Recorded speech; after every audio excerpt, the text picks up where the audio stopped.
नमस्कार विद्यार्थी आणि पालक मित्रांनो, मी अंकुश पाटील श्री छत्रपती अकॅडमी पुणे मध्ये आपलं मनपूर्वक स्वागत करतो। आजच्या व्हिडिओमध्ये डिस्कस करणार आहोत विद्यार्थ्याला जर मार्क्स कमी आले तर MBBS साठीचा पर्याय काय असतो याविषयी डिटेल एक्सप्लेनेशन आपण आजच्या व्हिडिओमध्ये पाहणार आहोत। चॅनलवर नवीन असाल तर अशाच माहितीपूर्ण व्हिडिओसाठी श्री छत्रपती अकॅडमी पुणेच्या YouTube चॅनलला सबस्क्राइब करा। अशाच प्रकारचे महत्त्वाचे अपडेट्स तुम्हाला तुमच्या WhatsAppवर हवे असतील तर डिस्क्रिप्शन बॉक्समध्ये आमच्या WhatsApp चॅनलची लिंक दिली गेलेली आहे। त्याचबरोबर पेड काउन्सिलिंग सर्व्हिसेससाठी आमचे ऑफिशियल जे नंबर आहेत ते डिस्क्रिप्शन बॉक्समध्ये दिलेले आहेत। त्याचबरोबर आमचा ॲड्रेस सुद्धा दिलेला आहे। व्हिडिओला आपण सुरुवात करूयात। आजच्या व्हिडिओमध्ये आपण डिस्कस करणार आहोत की ज्या कॉलेजेसचं मेरिट जे आहे ते कमी असतं तुलनेने महाराष्ट्र राज्यातील गव्हर्नमेंट कॉलेज त्याचबरोबर महाराष्ट्र राज्यातील सेमी गव्हर्नमेंट कॉलेज यांचं मेरिट हायर साईडला असतं, कारण तिथे विद्यार्थ्यांना स्कॉलरशिप त्याचबरोबर वेगवेगळ्या शासकीय योजना लागू असतात। परंतु दुसऱ्या बाजूला महाराष्ट्र राज्यामध्ये आणखी एका कॉलेजचा प्रकार आहे ज्याला आपण डीम युनिव्हर्सिटी म्हणतो। त्या ठिकाणी विद्यार्थ्यांना कसल्याही प्रकारच्या स्कॉलरशिप मिळत नाही आणि त्यांची फीस गव्हर्नमेंट आणि सेमी गव्हर्नमेंट कॉलेजेसच्या तुलनेमध्ये जर बघितली तर आपण त्या ठिकाणी 3 ते 5 पट फीस असलेली आपल्याला डीम युनिव्हर्सिटीमध्ये पाहायला मिळतात। महाराष्ट्र राज्यामध्ये नेमक्या कोणत्या डीम युनिव्हर्सिटी आहेत, त्यांची फीस किती आहे, त्याचबरोबर त्याचा मागच्या वर्षीचा कट ऑफ कशा प्रकारे राहिलेला आहे याविषयी एक्सप्लेनेशन आपण आजच्या व्हिडिओमध्ये पाहणार आहोत। महाराष्ट्र राज्याचा जर आपण विचार केला तर महाराष्ट्र राज्यामध्ये डीम युनिव्हर्सिटी कशा प्रकारे आहेत ते आपण पाहूयात। महाराष्ट्र राज्यामध्ये डीम युनिव्हर्सिटीचे जे काही ॲडमिशन प्रक्रिया आहेत त्या CET सेलच्या वेबसाईटवरून न होता सेंट्रल गव्हर्नमेंटच्या ताब्यामध्ये ही काउन्सिलिंग प्रोसेस आहे। 2 प्रकारच्या काउन्सिलिंग प्रक्रिया महत्त्वाच्या आहेत ज्याला गव्हर्नमेंट कंडक्ट करतात। एक आहे स्टेट कोट्याची काउन्सिलिंग प्रक्रिया जी CET सेलच्या वेबसाईटवरून होत असते। याच्यामध्ये महाराष्ट्र राज्यातील गव्हर्नमेंट कॉलेज त्याचबरोबर सेमी गव्हर्नमेंट कॉलेजेसच्या ॲडमिशन त्या ठिकाणी होत असतात। परंतु दुसरी एक सेंट्रल गव्हर्नमेंटची प्रवेश प्रक्रिया आहे जी MCCच्या वेबसाईटवरून होत असते MBBS BDS साठी। याच्यामध्ये 3 टाईपच्या कॉलेजेसच्या सीट भरल्या जातात। संपूर्ण देशभरातील गव्हर्नमेंट कॉलेजच्या 15% सीट, त्याचबरोबर सगळ्या सेंट्रल युनिव्हर्सिटीमध्ये AIIMS, JIPMER, arm force medical college, Banaras Hindu university, Aligarh Muslim युनिव्हर्सिटीचा समावेश आहे। आणि त्याच्यानंतर तिसरा प्रकार आहे डीम युनिव्हर्सिटी, म्हणजे डीम युनिव्हर्सिटीच्या 100% सीट या सेंट्रल गव्हर्नमेंट मार्फत भरल्या जातात। या ठिकाणी स्टेटच्या विद्यार्थ्यांसाठी कसलंही रिझर्वेशन नसतं। ऑल इंडियातून कोणताही विद्यार्थी डीम युनिव्हर्सिटीसाठी अप्लाय करू शकतो। म्हणजेच एखादा विद्यार्थी डीम युनिव्हर्सिटीला जर अप्लाय करत असेल आणि सेंट्रल गव्हर्नमेंटच्या MCCच्या वेबसाईटवर जाऊन तो फॉर्म भरत असेल तर ऑल इंडिया लेवलची कॉम्पिटिशन त्या ठिकाणी पाहायला मिळते। स्टेटमध्ये मात्र स्टेटच्या विद्यार्थ्यांमध्ये कॉम्पिटिशन त्या ठिकाणी चालत असते आणि स्टेटच्या विद्यार्थ्यांसाठी सीट रिझर्व असतात। इकडे मात्र कुठल्याही स्टेटच्या विद्यार्थ्यांसाठी कसल्याही प्रकारचे सीटचं रिझर्वेशन नसतं। डोमेसाईल लेस काउन्सिलिंग प्रक्रिया म्हणून सुद्धा आपण MCC कडे त्या ठिकाणी पाहतो। त्याचबरोबर आयुष कोर्सेस जे असतील त्याचे AACCच्या वेबसाईटवरून होत असते डीम युनिव्हर्सिटीची काउन्सिलिंग प्रक्रिया। सध्या महाराष्ट्र राज्यामधील डीम युनिव्हर्सिटीचा जर आपण विचार केला तर कशा प्रकारे कोर्सेस वाईज डीम युनिव्हर्सिटी आहेत ते पाहूयात। MBBS कॉलेजचा विचार केला तर जवळपास 14 डीम युनिव्हर्सिटी महाराष्ट्र राज्यामध्ये आहेत। BDS 8 आहेत, BAMS 5 आहेत, BHMS 3 आहेत। आता डीम युनिव्हर्सिटीचं सीट डिस्ट्रीब्युशन कशा प्रकारे असतं ते सुद्धा पाहूयात। डीम युनिव्हर्सिटीला सीटचं डिस्ट्रीब्युशन 2 भागामध्ये, एक आहे मॅनेजमेंट कोटा त्या ठिकाणी असतो, म्हणजे हे मेरिटवरचे ॲडमिशन असतात। मॅनेजमेंट कोटा जरी म्हणत असो तर हे मेरिट बेसवर ॲडमिशन विद्यार्थ्यांना असतात आणि या ठिकाणी रेग्युलर फीस डीम युनिव्हर्सिटीची जी काय आहे ती त्या ठिकाणी विद्यार्थ्यांना भरावी लागते। आणि दुसऱ्या सीट आहेत NRI कोटासाठी, म्हणजे डीम युनिव्हर्सिटीमध्ये पण कॉलेजच्या म्हणून काही सीट असतात ज्या ठिकाणी NRI साठी राखीव असतात। NRI विद्यार्थी बाहेरच्या देशातून या ठिकाणी येत नाहीत, इंडियातलेच विद्यार्थी NRI स्पॉन्सरशिप मिळून या ठिकाणी ॲडमिशन घेऊ शकतात। अतिशय कमी मार्क्सला सुद्धा NRI कोट्यामधून डीमला ॲडमिशन त्या ठिकाणी होत असतं। तुलनेने म्हणजेच मॅनेजमेंट कोट्याची जी फीस आहे डीम युनिव्हर्सिटीची ती NRIची तुलनेने ही थोडीशी जास्त असलेली आपल्याला पाहायला मिळते। पुढे जाऊया। डीम युनिव्हर्सिटी संदर्भात काही की पॉईंट आहेत ते आपण अगदी समजून घेणं गरजेचं आहे। जर महाराष्ट्र राज्यातील एखादा विद्यार्थी डीम युनिव्हर्सिटीमध्ये MBBS असेल, BAMS असेल, BDS करायची इच्छा असेल, कमी मार्क्स येत असतील, डीम युनिव्हर्सिटी पहिलं टार्गेट असेल तर काही पॉईंट्स आहेत जे विद्यार्थी आणि पालकांनी लक्षात घेण्यासारखे आहेत। कोणकोणते नेमके पॉईंट्स आहेत ते पाहूयात। No category wise seat reservation, म्हणजे डीम युनिव्हर्सिटीमध्ये जनरली सीटचं रिझर्वेशन कॅटेगरी वाईज नसतं. म्हणजेच आपल्या महाराष्ट्र राज्याचा विचार केला तर 10 कॅटेगरीमध्ये विद्यार्थी विभागले जातात. ओपन आहे, SC आहे, ST आहे, अशा प्रकारे 10 कॅटेगरी महाराष्ट्र राज्यामध्ये आहेत. डीम युनिव्हर्सिटीला मात्र कॅटेगरी वाईज सीट त्या ठिकाणी रिझर्वेशन नसतं. तुम्हाला त्या ठिकाणी जे काही सीट्स आहेत 2च भागामध्ये विभागलेल्या पाहायला मिळतात. मॅनेजमेंट कोट्याच्या सीट आणि NRIच्या सीट, अशा प्रकारे 2च भागामध्ये सीटचं डिस्ट्रीब्युशन असलेलं आपल्याला पाहायला मिळतं. नो स्कॉलरशिप, डीम युनिव्हर्सिटीला सध्याच्या घडीपर्यंत तरी कसल्याही प्रकारची स्कॉलरशिप त्या ठिकाणी मिळत नाही. बऱ्याचदा मध्ये GR येतात, बऱ्याचदा चर्चा होतात. काही कॉलेजेस फॉर्म सुद्धा विद्यार्थ्यांचे भरून घेतात की स्कॉलरशिप मिळेल, पण अद्यापपर्यंत डीम युनिव्हर्सिटीला आपण 100% असं सांगू शकत नाही की डीम युनिव्हर्सिटीला स्कॉलरशिप मिळते. डीम युनिव्हर्सिटीला अद्यापपर्यंत स्कॉलरशिप मिळत नाही. तशा प्रकारचे GR सुद्धा आहेत आणि तशा प्रकारे शासनाच्या वेबसाईटवर अपडेट सुद्धा आहेत, परंतु डीम युनिव्हर्सिटीला आतापर्यंत कसल्याही प्रकारची स्कॉलरशिप मिळालेली नाही. Girls free education GR not applied, म्हणजेच महाराष्ट्र राज्यामध्ये ज्या काही मुली आहेत त्यांना फ्री एज्युकेशन शासनाने लागू केलेलं आहे. त्यांच्या पालकांचं उत्पन्न 8 लाखापेक्षा कमी असेल तर गव्हर्नमेंट आणि महाराष्ट्र राज्यातील सेमी गव्हर्नमेंट कॉलेजेस आहेत या ठिकाणी मुलींना शिक्षण फ्री असलेलं आपल्याला पाहायला मिळतं. परंतु डीम युनिव्हर्सिटीमध्ये सध्या तो GR लागू होत नाही. डीम युनिव्हर्सिटीमध्ये विद्यार्थ्यांना सगळी फीस भरावी लागते. Category wise eligibility criteria applied, म्हणजे कॅटेगरी वाईज इलिजिबिलिटीचा जो काही क्रायटेरिया आहे तो डीम युनिव्हर्सिटीला या ठिकाणी लागू असतो. म्हणजेच आपण जर कॅटेगरी वाईज क्रायटेरिया म्हटलं, समजा नीटचा कॅटेगरीचा इलिजिबिलिटी क्रायटेरिया असतो तो कॅटेगरी वाईज लागू असतो.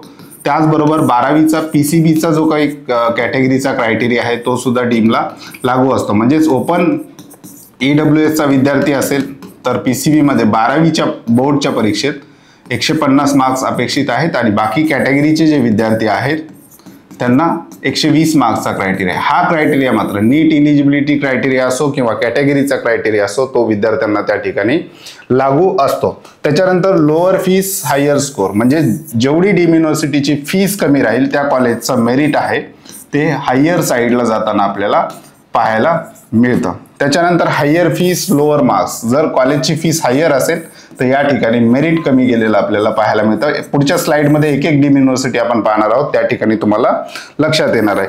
Low cut off in first round, deem युनिव्हर्सिटीचं जे काय आहे कट ऑफ जो आहे, मार्क्सची जी रेंज आहे ते पहिल्या राऊंडला कमी मार्क्स विद्यार्थ्यांना त्या ठिकाणी लागतात. जसे जसे राऊंड पुढे जातील तसं तसं डीम युनिव्हर्सिटीचं मेरिट जे आहे ते वाढताना आपल्याला पाहायला मिळतं. म्हणजे पहिल्या राऊंडला डीम युनिव्हर्सिटीचा कट ऑफ कमी का असतो, तर जे हायर मार्क्सचे विद्यार्थी आहेत ते पहिले स्टेट कोट्यामध्ये ट्राय करत असतात आणि विद्यार्थी इकडे स्टेट कोट्यामध्ये बिझी असतात आणि MCCला पहिल्या राऊंडला डीम युनिव्हर्सिटीसाठी कमी ऍप्लिकेशन त्या ठिकाणी भरलेले आपल्याला पाहायला मिळतात. पण जसं इकडे हायर मार्क्सचे थोडेसे हायर मार्क्सचे विद्यार्थी आहेत यांना स्टेट कोट्यामध्ये जर कुठलाही चान्स दिसत नसेल सेकंड राऊंड थर्ड राऊंड नंतर, तर हे विद्यार्थी सगळे शिफ्ट होतात डीम युनिव्हर्सिटीला आणि सेकंड राऊंड पासून हा डीम युनिव्हर्सिटीचा कट ऑफ वाढताना आपल्याला पाहायला मिळतो. आता पुढे पाहूयात एका एका डीम युनिव्हर्सिटीचं फीस आणि मागच्या वर्षीचं कट ऑफ काय होतं ते आपण पुढे थोडक्यात त्या ठिकाणी पाहणार आहोत. पहिलं कॉलेज आहे symbiosis medical college for woman Pune. हे पुणे या ठिकाणी असलेलं कॉलेज आहे आणि हे मुलींसाठी राखीव आहे. पूर्ण डीम युनिव्हर्सिटी आहे. तर सिम्बायोसिस मेडिकल कॉलेज पुणेमध्ये 150 सीट आहेत आणि फीस आहे 10 लाख पर इयर. हॉस्टेलची आणि मेसची फीस या ठिकाणी वेगळी आहे. हॉस्टेल मेस ऍड केलं तर साधारण 13 लाख पर इयर पर्यंत ही फीस जाते. मागच्या वर्षीचा कट ऑफ 622 आहे पहिल्या राऊंडचा. सिम्बायोसिसचं मेरिट हायर असण्याचं कारण आहे या ठिकाणी ही संपूर्ण देशभरातील एकमेव डीम युनिव्हर्सिटी आहे ज्याची फीस 10 लाख पर इयर म्हणजे सेमी गव्हर्नमेंटच्या इक्वल फीस असणारी ही डीम युनिव्हर्सिटी आहे. ऑल इंडिया लेवलचं कॉम्पिटिशन असल्यामुळं बाहेरच्या राज्यातील मुली सुद्धा पुण्याला या ठिकाणी प्रेफर करतात आणि फक्त मुलींसाठी रिझर्व्ह असल्यामुळे सेफ्टीच्या दृष्टिकोनातून सुद्धा पालक या कॉलेजकडे बघत असतात. त्यामुळं मागच्या वर्षीचा कट ऑफ पहिल्या राऊंडला खूप हायर साईडचा गेलेला आपल्याला पाहायला मिळतात. याही वर्षी इतर डीम युनिव्हर्सिटीच्या तुलनेमध्ये सिम्बायोसिस मेडिकल कॉलेजचा कट ऑफ हा हायर साईडलाच असणार आहे. कारण एखादी ओपन कॅटेगरीची विद्यार्थी आहे, पालकांचं उत्पन्न 8 लाखापेक्षा जास्त आहे, फ्री एज्युकेशन क्रायटेरियामध्ये बसत नाही, तर सेमी गव्हर्नमेंट कॉलेजच्या फीजची रेंज सुद्धा महाराष्ट्रामध्ये 8.5 लाख ते साधारण 14 लाखाच्या दरम्यान आहे. तर मग मार्क्स चांगले आहेत, सेमी गव्हर्नमेंटला न जाता पुण्यामध्ये प्रेफर करायचं असेल तर ती विद्यार्थिनी सिम्बायोसिसला त्या ठिकाणी प्रेफर करत असते. पुढे जाऊयात. MGM group Mahatma Gandhi mission ग्रुपचे काही कॉलेजेस महाराष्ट्र राज्यामध्ये आहेत. त्या संपूर्ण डीम युनिव्हर्सिटी आहेत. 4 कॉलेजेस असलेले आपल्याला पाहायला मिळतात MGM ग्रुपचे. MGM Navi Mumbai, MGM Chhatrapati Sambhajinagar, MGM Vashi, MGM Nerul. आता एका कॉलेजचा आपण थोडक्यात पाहूयात. MGM नवी मुंबई पासून आपण सुरुवात करूयात. सीट आहे 200, फीस आहे 21 लाख पर इयर आणि मागच्या वर्षीचा पहिल्या राऊंडचा कट ऑफ आहे 515. त्याच्यानंतर पुढचा पाहूयात. MGM छत्रपती संभाजीनगर, सीट आहे 200, फीस आहे 21 lakh per year, cut off आहे 492 मागच्या वर्षीचा.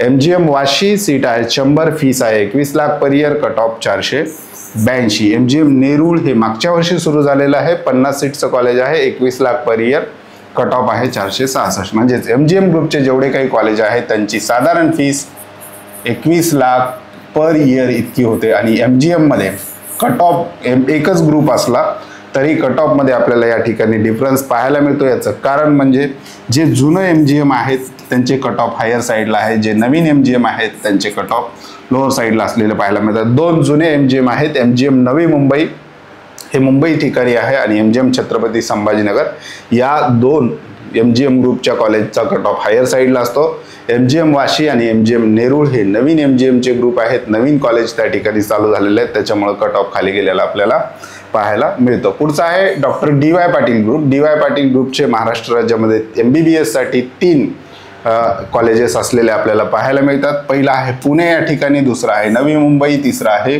कोल्हापूर. सीट आहे 250 पुण्याला आणि फीस आहे जवळपास 27 लाख पर इयर पर्यंत या ठिकाणी फीस जाते. सगळं डिपॉझिट वगैरे सगळं मिळून आणि इन्क्रीमेंट मिळून जवळपास 27 लाख पर इयर पर्यंत फीस जाते. कट ऑफ आहे 316. नवी मुंबईचा जर विचार केला तर 250 सीट आहेत, फीस आहे 27 lakh per year, cut off आहे 320. कोल्हापूरचा जर आपण विचार केला तर 150 आहेत, फीस आहे 23,10,000 पर इयर, कट ऑफ आहे 415. आता या ठिकाणी लक्षात येईल DY पाटील ग्रुपच्या कोल्हापूर कॅम्पसची जी काही फीस आहे MBBS साठी ती बाकी दोन्ही कॅम्पसच्या तुलनेमध्ये कमी असलेली पाहायला मिळते. त्यामुळे या ठिकाणी मार्क्स जर बघितले तर ह्या दोन्ही कॉलेजेसपेक्षा या ठिकाणी याचा कट ऑफ हायर साईडला गेलेला आपल्याला पाहायला मिळतो. त्याच्यानंतर आपल्याला हे 2 कॉलेजेस आहेत याची हायर फीस आहे. म्हणजेच DY पाटील ग्रुप महाराष्ट्र राज्यातील सगळ्यात हायर फीस. DY पाटील नवी मुंबईचं जी काही डीम युनिव्हर्सिटी आहे ती तर देशातील सगळ्यात जास्त फीस असणार हे एक कॉलेज आहे. इथे कमी मार्क्सला सुद्धा विद्यार्थ्यांना ॲडमिशन मिळतात. मागच्या वर्षी एवढा कट ऑफ आहे असून सुद्धा 320 मार्क्सला DY पाटील नवी मुंबई पहिल्या राऊंडला विद्यार्थ्यांना त्या ठिकाणी मिळालेलं होतं. पुढे जाऊया. कृष्णा इन्स्टिट्यूट कराड एकच कॉलेज आहे या युनिव्हर्सिटीचा MBBS साठी. कराडचा जर आपण विचार केला तर 250 सीट आहेत, फीस आहे 23 lakh per year, cut off आहे 373. त्याच्यानंतर Pravara institute of medical science rural medical college लोणी या ठिकाणी असणारं कॉलेज आहे. नगर जिल्ह्याचा जर आपण विचार केला तर 2 MBBS कॉलेज त्या ठिकाणी प्रामुख्याने असलेले आपल्याला पाहायला मिळतात. एक आहे doctor Vitthalrao Vikhe Patil medical college, हे सेमी गव्हर्नमेंट प्रकारात येतं. आणि दुसरं आहे Pravara institute of medical science लोणी, हे डीम मध्ये येतं. हे सेमी गव्हर्नमेंट आहे आणि हे डीम युनिव्हर्सिटी आहे. तर आपण डीम युनिव्हर्सिटीचा आज टॉपिक डिस्कस करतोय MBBS साठी. तर लोकेशन आहे लोणी या ठिकाणी कॉलेज आहे. सीट आहे 200, फीस आहे 17,50,000 पर इयर आणि कट ऑफ आहे 554. म्हणजेच महाराष्ट्र राज्यामध्ये सिम्बॉयसिस नंतर सगळ्यात कमी फीसची डीम युनिव्हर्सिटी कुठली असेल तर ही Pravara institute of medical science Loni. आणि सिम्बॉयसिस स्पेशली वुमनसाठी रिझर्व असल्यामुळे जे काही बॉईज आहेत किंवा जेंट्स कॅन्डिडेट आहेत त्यांच्यासाठी म्हणून महाराष्ट्र राज्यातील सगळ्यात कमी फीस असणारी डीम युनिव्हर्सिटी कोणती असेल तर हे लोणीचं कॉलेज आहे. आणि मेरिट सुद्धा तुम्ही पाहू शकता खूप हायर साईडला असलेलं आपल्याला पाहायला मिळतं. पहिल्या राऊंडलाच 554 एवढं मेरिट या ठिकाणी लागलेलं होतं. त्याच्यानंतर भारती विद्यापीठ ग्रुपचे 2 कॉलेज असलेले आपल्याला पाहायला मिळतात. एक पुणे या ठिकाणी आहे आणि दुसरं सांगली या ठिकाणी आहे. पुण्याचं डिस्कस करूया. सीट आहे 150, फीस आहे 25,96,000 पर इयर. सगळे आपण याच्यात इन्क्लूड केलं डिपॉझिट फर्स्ट इयर वगैरे तर जवळपास 26 लाखापर्यंत ही फीस जाते. आणि मागच्या वर्षीचा पहिल्या राऊंडचा 440 एवढा कट ऑफ राहिलेला आहे. सांगलीचा विचार केला तर सीट आहे 150, फीस आहे 24,30,000 पर इयर, कट ऑफ आहे 337. तर हे सांगली या ठिकाणी भारती विद्यापीठाचा कॅम्पस असलेला आपल्याला पाहायला मिळतं. पुढे जाऊया. दत्ता मेघे ग्रुपचे 2 डीम युनिव्हर्सिटी MBBS साठी असलेले आपल्याला पाहायला मिळतात. पहिला आहे वर्धा या ठिकाणी, दुसरा आहे नागपूर. वर्ध्याचा विचार केला तर सीट 250, फीस आहे 23,50,000 पर इयर, कट ऑफ 338 पर्यंत गेलेला आहे. दुसरा कॅम्पस आहे नागपूर, या ठिकाणी seat 150, fees 23.50 lakh per year, cut off आहे 339. जवळपास सारखाच कट ऑफ असलेला आपल्याला पाहायला मिळतो, कारण फीस जर रेंज बघितली तर जवळपास या ठिकाणी सेम फीस असलेली आपल्याला पाहायला मिळतं. ते हे होते महाराष्ट्र राज्यातील डीम युनिव्हर्सिटीचे कट ऑफ फीस. MBBSचा आज आपण डिस्कस केलेला आहे. येणाऱ्या व्हिडिओमध्ये आपण BAMS BDSचं सुद्धा अशाच प्रकारे डिटेल डिस्कशन आपण घेणार आहोत. आता आपल्याला प्रामुख्याने समजून घ्यायचं आहे व्हिडिओच्या शेवटी की महाराष्ट्र राज्यातील गव्हर्नमेंट कॉलेज असतील किंवा सेमी गव्हर्नमेंट कॉलेज असेल आणि डीम, याच्यामध्ये नेमका फरक काय आहे. तर गव्हर्नमेंट आणि सेमी गव्हर्नमेंट कॉलेजला जी काही डिग्री मिळते ती MUHS नाशिक विद्यापीठाअंतर्गत मिळते, म्हणजे Maharashtra university of health science Nashik विद्यापीठाअंतर्गत मिळते. ही एक गव्हर्नमेंट इस्टॅब्लिश्ड युनिव्हर्सिटी आहे. डीम युनिव्हर्सिटीची जी काही डिग्री आहे ही प्रायव्हेट युनिव्हर्सिटीज असल्यामुळे ज्या डीम युनिव्हर्सिटीमधून तुम्ही MBBS करत आहात त्या विद्यापीठाची तुम्हाला डिग्री मिळते. समजा एखादा विद्यार्थी DY पाटील ग्रुपमधून MBBS करत आहे, त्याला तर DY पाटील विद्यापीठाची डिग्री मिळणार. एखादा विद्यार्थी भारतीमधून MBBS करत असेल तर त्याला भारती विद्यापीठची डिग्री मिळणार. म्हणजे ज्या विद्यापीठामध्ये तुम्ही MBBS करत आहात त्या विद्यापीठाची, प्रायव्हेट विद्यापीठाची डिग्री तुम्हाला मिळेल. इकडे मात्र गव्हर्नमेंट सेमी गव्हर्नमेंटसाठी Maharashtra university of health science नाशिकची डिग्री विद्यार्थ्यांना त्या ठिकाणी मिळते. आता दोन्हीमध्ये केलं तर काही फरक आहे का, जॉब ऑपॉर्च्युनिटी किंवा दोन्हीमध्ये काही MBBS इथलं कमी समजलं जाईल, इथलं जास्त समजलं जाईल, अशा प्रकारचा कुठलाही फरक नाही. दोन्ही कॉलेज नॅशनल मेडिकल कमिशनला रजिस्टर असतात आणि शेवटी विद्यार्थ्याचं MBBS झाल्यानंतर NMC कडेच विद्यार्थ्याला रजिस्ट्रेशन करावं लागतं. त्यामुळे कुठूनही MBBS केलं तर इथलं थोडंसं कमी वेटेज, इकडचं थोडंसं जास्त वेटेज, असा कसलाही प्रकार फरक जो आहे तो शासन दरबारी होताना आपल्याला पाहायला मिळत नाही. ते होते महाराष्ट्र राज्यातील MBBS डीम युनिव्हर्सिटी, त्याचे फीस, त्याचबरोबर मागच्या वर्षीचा पहिल्या राऊंडचा कट ऑफ डिस्कस केलेला आहे.